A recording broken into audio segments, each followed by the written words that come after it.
আসসালামু আলাইকুম, কি অবস্থা সবার? ইতালিউদ্দিন শহর থেকে রবিউল হোসেন।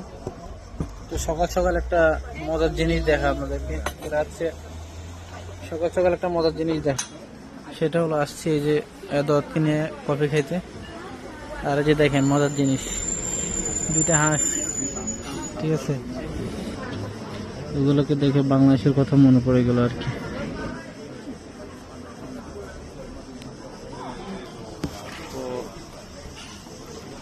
সকাল সকাল আসলাম কফি খাইতে। তো আমাদের বাংলাদেশ হলে কি এগুলো এভাবে মুক্ত অবস্থায় থাকতে পারতো? আপনারাই কমেন্ট করেন। আর এই যে এখানে যারা কফি খেতে আসে সবাই এই যে ধরনের, আমি এখানে বিস্কুট খাইলাম একটু আগে, একটু বিস্কুটের একটু অংশ এভাবে দিলাম, আর এই যে ওরা এসে খাইলো, ঠিক আছে। তো এভাবে এখানেই থাকে হাঁসগুলো, এই যে মুক্ত অবস্থায়। আমার বাংলাদেশ হলো কিন্তু এভাবে মনে হয় না যে থাকতো, ঠিক আছে।